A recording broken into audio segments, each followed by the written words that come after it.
Welcome to the WanderLearn podcast. It's April 12th, 2020, and we're still in the Coronapocolypse. This is your host, Tapon, and in this episode, I talk with Rejoice about my crazy proposal, insane proposal, on how to deal with this crisis and how do we get out of it. You're probably not going to like my solution. That's okay. Let me know what you think. More importantly, I would love to hear your solutions. How do we solve this crisis? Because one thing's for sure, it's easy to complain and bitch and moan about any politician who proposes anything, but it's a lot harder to actually make the tough calls yourself. So I challenge you to make that tough call. This situation has caused severe economic damage and is continuing to do so for a lot of people. In fact, I can feel it because some of my patrons have even decided to cut back. Even those who are paying just as little as $2 a month, they can't afford it anymore. They're trying to cut corners every way they can. So that's a sign that people are really having to struggle and tighten their belts. And it's easy to tell everybody, no, sit at home, just keep waiting, while they're struggling to make their mortgage payments, pay for their bills that they have. First, to begin with, I want to do a quick shout out to Kirk, I think his name is, on my website. He had made a long thing saying, Francis, you're not supposed to do any hiking, discourage hiking. Well, let me just defend myself for a quick second. About a month ago, when I first suggested, hey, now is a great time to hike, the world was a very different place. There was no shelter-in-place orders when I first put that out there. People were recommending that you should stay home, but it was don't gather more than 10 people in a group and that kind of stuff, but you could certainly go outside and do everything. That's when I first suggested it. And then slowly but surely over the last month or so, the people have been really tightening up the restrictions so that now there's only about 5 of the 50 U.S. states that allow you to, don't have shelter in place. Those 5 states are like the Dakotas, Iowa, and I think Utah to a certain extent. And I think Wyoming is another one of those that they're not too strict about it. But that's about it.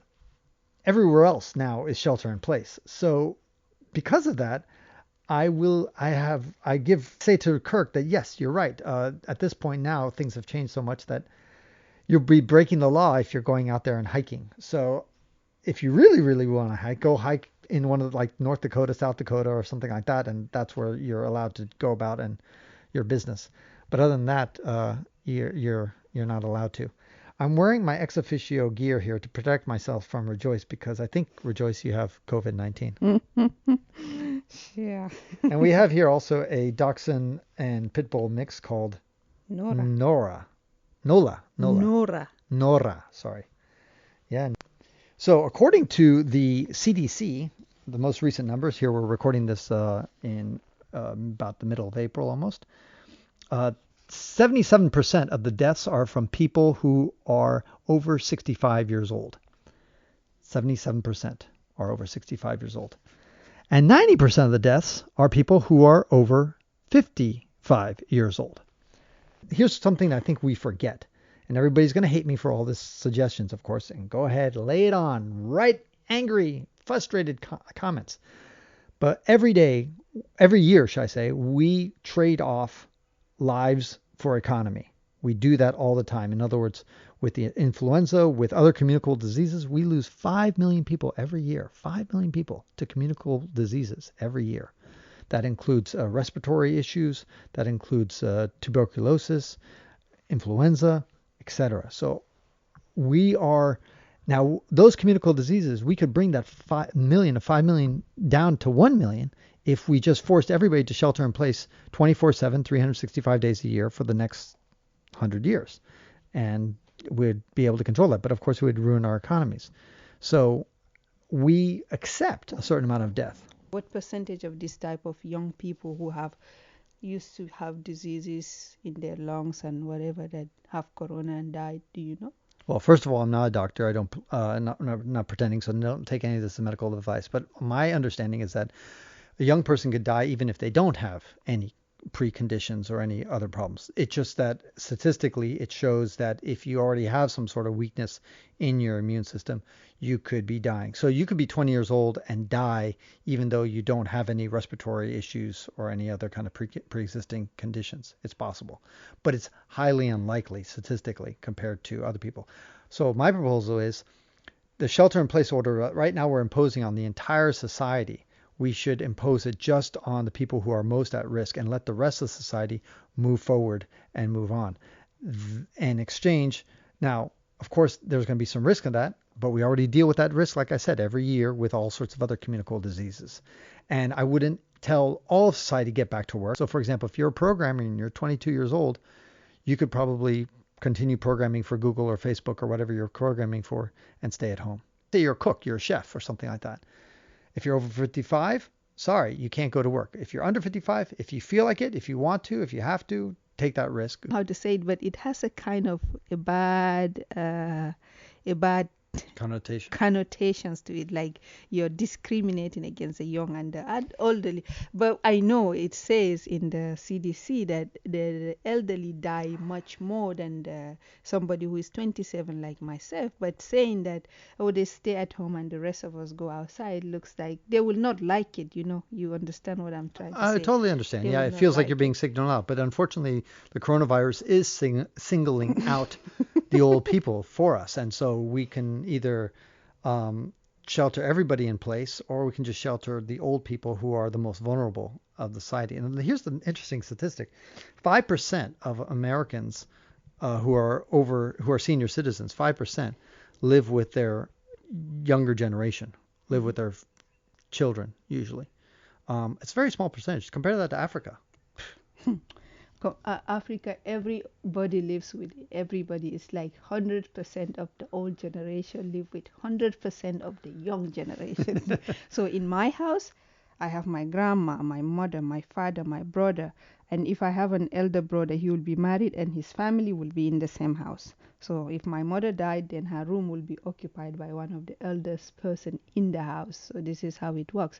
But when I came here, I saw that there is this place called the old people's house. When your father or your mom gets to be old, how old, I don't know, when the children decide that they're too busy and they cannot take care of their mom, for some reason they take them to the old people's houses. This is very funny to me. It's just I never understand, like and this okay, it's not judging the white people, Americans.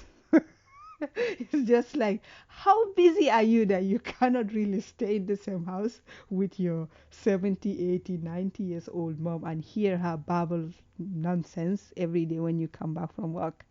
It's just, for us, it's really just nice to have this old lady who has lost her mind, and just you come back home and she's just, where have you been, to just saying things that you don't even understand, and she doesn't understand what she's saying, but just looking at her gives you joy.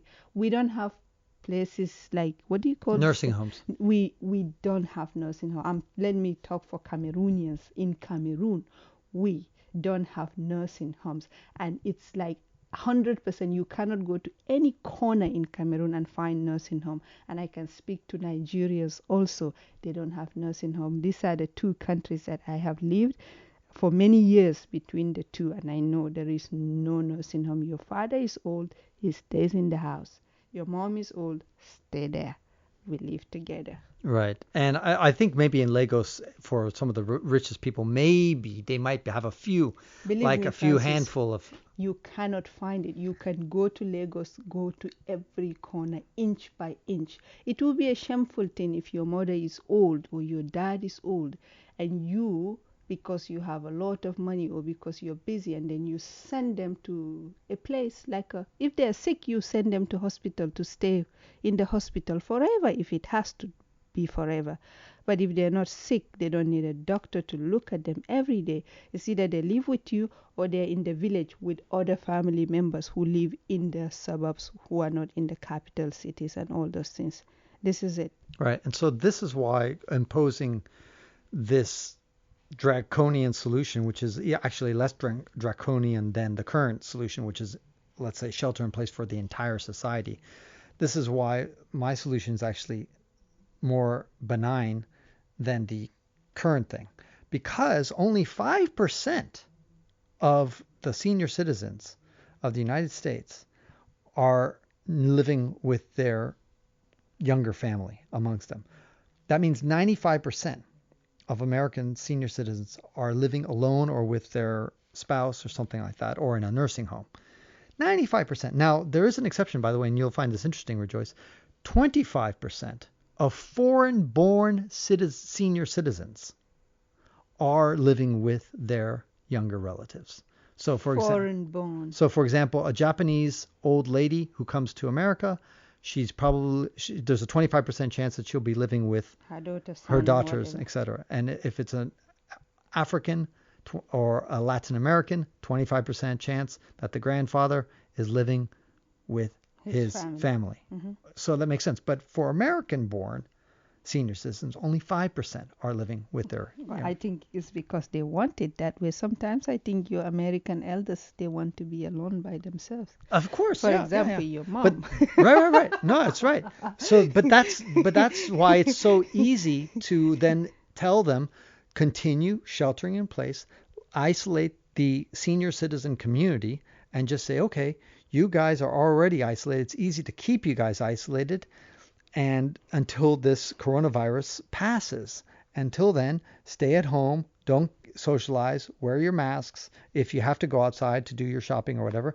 But then the rest of society, who's younger than 55 years old, or is able to then continue on and the engine continue working, because at some point we can't keep this up forever. Yeah, it's not going to... For how long are we going to stay? How many more months in the house? It's already April. Yeah. And I see on the news they say the unemployment have skyrocketed to a number that I don't know about. And the mayor of Burlingame, the town that's right next to us, just sent me an email telling me that two cars on our street were burglarized, and their wallet, I guess the owners had left their wallet in their car, and two of them had their wallet stolen. This is unheard of in our neighborhood. Nobody ever steals. And that shows that, burglars are kind of idle, and they're wondering, I can't break into any house because everybody's home, so that I guess I go with the car. But it also shows a sign of desperation, I think, that people are now like, I need to pay for my bills. I need to pay my rent. I need to pay food. And I think a lot of the people, by the way, on the internet who are criticizing me for, let's say, trying to let's just get out there and work and go do stuff, a lot of these people are privileged.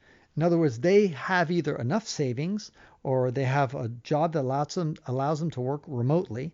And many people don't have that privilege. Many people don't even have $1,000 or $2,000 in savings. I don't know statistics, but I think the average American has only about a 1 month or 2 months of living expenses capable to live by themselves. Yes, that's right. Really? That's right. And then after... The average American has about only 1 month of saving? Don't quote me on that, but it's something along those lines. I'll fact check it and put it in the notes. But anyway, it's pretty abysmal. And in Africa... Well, I know people who live day to day from the market to the mouth. That's right. In Africa, you would say that they only have about a 1 day, I would say. They're living, literally at the end of the day, they're already thinking, okay, will I earn enough money tomorrow to pay for my meal tomorrow? Yeah, basically, you eat the leftover of yesterday night, this morning, and then you go out today and sell whatever it is that you sell, drive a taxi or do whatever, and then come home with the meal for today's evening and eat it, and then it's just a continuous cycle. So things are really it is very, very tight. It's not like us here. You have money in the bank, you go to the supermarket, you buy cartons of spaghetti, avocados and whatever, and you have the pantry which is always full of food. That I have been in America for about 2 years now. I arrived in my mother-in-law's house in August of 2018, and there is some food in the pantry that have been there when I came. It is still there. Like 2 years ago, that food was in the pantry and it's still here. And she goes again to the supermarket and buy more and push them back and put more things in the front.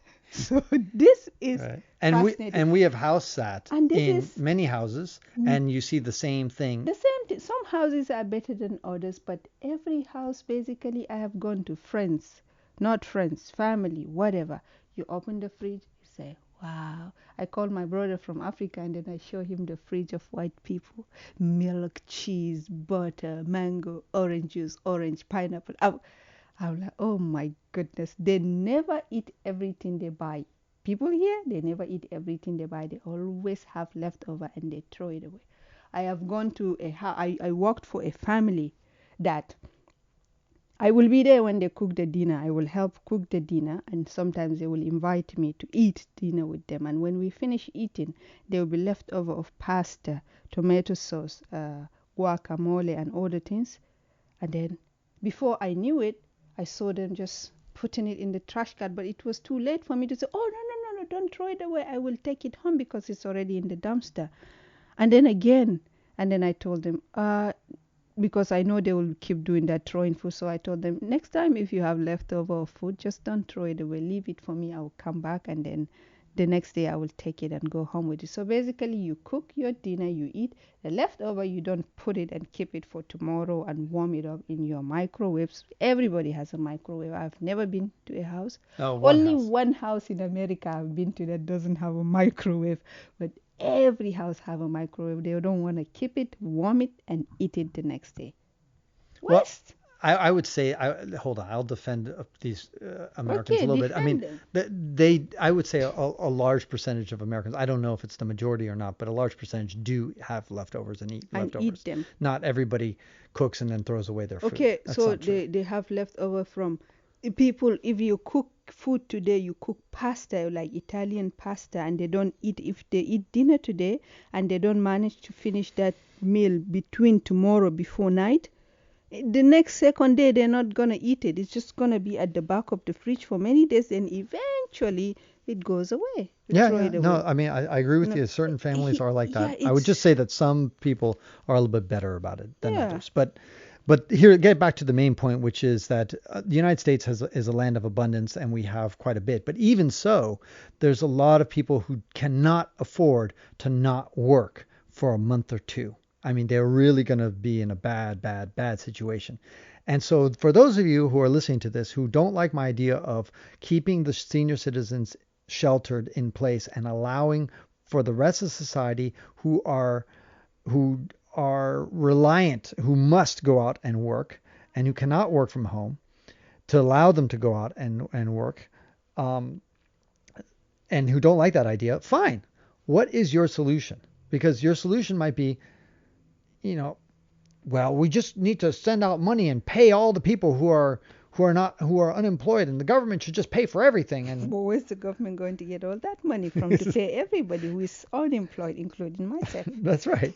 So I mean, it's easy to just say, well, the government should just pay for everything and stuff like that. And by the way, I do think the government in my crazy draconian solution here, should pay for the housing of senior citizens who are with families. That 5% of senior citizens that we talked about who are living with their families, if that family is going out to the real world and then exposing themselves to coronavirus, then obviously that's a bad idea. So those people who don't have their own place, who cannot easily shelter in place, those senior citizens would have to be put in some sort of group situation, kind of like a group, not a nursing home, but anyway, a senior citizens living home, where you bring in all those people together who are currently living with a multi-generational family situation and say, okay, for the next couple of months, you're going to be living side by side with other senior citizens who were in multi-family generational things. And you're going to just stay there, sheltered in place. You'll have a social life, stuff like that.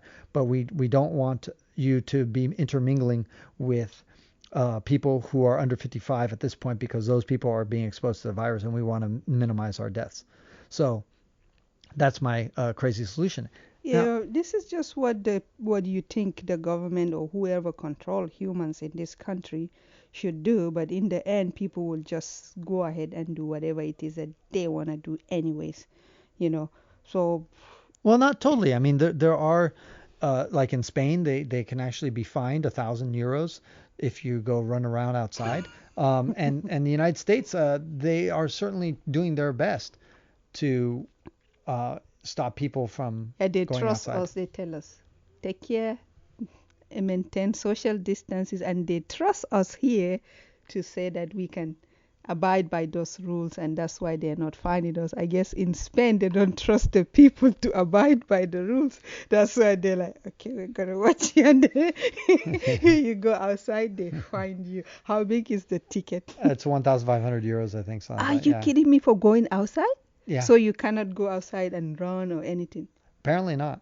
Wow. Yeah, according to one person I know in Spain who told me that. Is Yeah. not good at all. Yeah. So it's Anyway, pretty serious. Corona is really becoming. It's a big problem. My brother said, there was one night a few days ago. Normally, Africans, they help each other. If like you're in the supermarket and somebody is being rude and aggressive, or somebody is slapping a girl or anything, people will come and defend the weak person. You cannot beat women just in the street. People will come out and say, hey, don't do that. Or if you insult an older person, somebody who doesn't know you will come and say, you're very disrespectful and don't do that, or whatever. My brother said 3 days ago or 4 days ago, he wasn't even sleeping at around 9 p.m. and he had a girl screaming, help, help, help. Around 9 p.m. They have put curfew in Yaoundé. They said 8 p.m. everybody should be at home. And that girl, for some reason, she wasn't able to be at home. And maybe when she was coming back, those idle boys who are bored out of their mind, there's nothing to do now. In the morning, there's no job. Afternoon, no job. Evening, no job. So all they do is sit down and smoke there, whatever it is that they smoke. And they get high. So they started attacking that girl.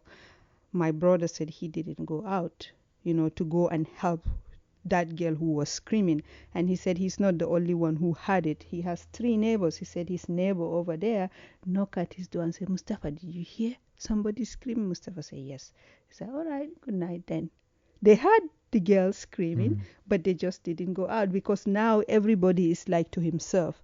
This is how it has come to, what it has come to, like everybody to himself. Before, if my brother heard a girl screaming in the night, he's gonna go out. He's gonna go out and say, hey, even get into a fight and shoot those people who is maltreating the girl or a man or something. But now everybody is at home. Right. That's how it has become to. Yeah, it's going to be more and more serious, especially in Africa, I think. But it'll be interesting to see how Sweden works out, because Sweden does not have a shelter-in-place order as far as now in the middle of April. Maybe that will change, but it'll be interesting to see how their infection rates and death rates go when they're not really doing much restriction there. And Africa has shelter-in-place orders, but of course, as you know, they can't really impose it very well. And so it'll be interesting to see how. I mean, Africa is the most social continent on Earth. People are completely living on top of each other and intermingling all the time. And to me, I just can't even fathom how they could possibly shelter in place and isolate people in African society. It just doesn't work for most of the continent, especially in sub-Sahara. So we'll see. Anyway. Tell me what your thoughts are regarding my crazy scenario of just sheltering the senior citizen in place, those who are capable of, who must work out. The rest of society should continue to work from home if possible. And those who really cannot work from home and have to go out and intermingle are capable of doing that as long as they're less than 55 and younger. And that will target the 90% of people who are dying from this. And yes, young people will then start to die more because now the virus is going across. But by the way, don't forget, we deal with that all the time with communicable diseases that kill 5 million people a year. So we're just going to maybe raise it from 5 million persons a year. This 2020 might be 6 million a year, and it will be a little bit higher than normal, which sucks. But I mean, there's a huge cost to stopping the entire economy. Yeah, but some people will say, okay, well, if you said there's 5 million deaths every year before Corona, and maybe Corona will add another million. They said, then who are this million? That's not going to be you or any member of your family. It could be. What if it is one member of your family or you? Would you still be saying that? Well, it could be me. It could be me. That's why I'm just saying that people should continue to wear masks. And I hope that's one thing that will come out of this whole thing, is that we in the United States do not have a cultural acceptance of wearing masks and of touching each other. Of not touching each other. And I hope that out of all this, We learn from the Japanese, who bow to each other and don't shake their hands, and learn from most East Asians who wear masks by default all the time when they're out in public, which I think is a wonderful practice to help diminish the spread of diseases. Yeah, it's like, so corona, when the vaccine for coronavirus will come and we're back to work and everything, and you want us just people to be wearing masks just naturally, just wearing masks and doing everything with a mask. Yeah, I think it's totally acceptable. It should be totally acceptable and encouraged. Oh well, maybe you people here will do it, but for Even us, in the hospitals, for God's sakes. You want to be a nurse, Rejoice. You go to hospitals in the United States, and most nurses just walking around don't have any masks on. A lot of doctors, they only put on the mask when they're in the operating room. I think it's nice to just see the beautiful faces of people. When you wear the mask, you don't see anything. You only see this white or green big ugly thing on your face, and it's just like in the movies.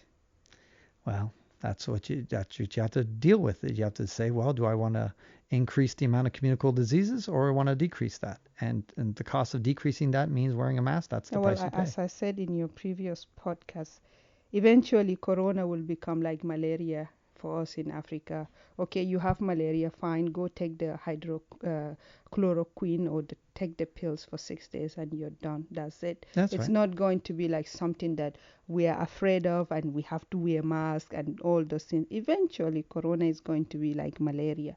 I have gotten malaria many times. Or the flu for you people. Right. Or the fever and the headaches. It's just going to be minor irritation that happen, and you have to take the pills. You will be weak for 2 to 3 days and you're done with it. It's not going to be scary. People still die from malaria, but it's not And like, the flu. It's not like, oh my God, malaria, let's lock ourselves in the house and stay there. No, I think corona is going to be like that. Hopefully, it should be like that. Hopefully, it'll only kill a few thousand, 500,000 people per year, every year, just like the flu. Yeah. Well, on that happy note, stay covered. And that concludes this episode of the WanderLearn podcast, where we explore travel, technology, and transformation. If you'd like to see the show notes with links to what we talked about, or if you'd like to comment on the show, or if you'd like to ask me a question, then go to WanderLearn.com and click on this episode. If you'd like to connect with me, just remember Tapon. That's my first initial and my last name. Tapon is the username I use on all social media. You can also get to my website by going to ftapon.com. And here's one last reason to remember Tapon. If you like what I do and would like to get rewarded for supporting my projects, then go to patreon.com/ftapon. That's where you can pick up some remarkable rewards for as little as $2 a month. And now for 5 quick favors. Number 1, subscribe to the WanderLearn podcast. 2, download it. 3, share it. 4, review it somewhere. And 5, sign up for my newsletter at WanderLearn.com. Our theme music was composed by Eric Stratman. This is Francis Tapon, encouraging you to wander and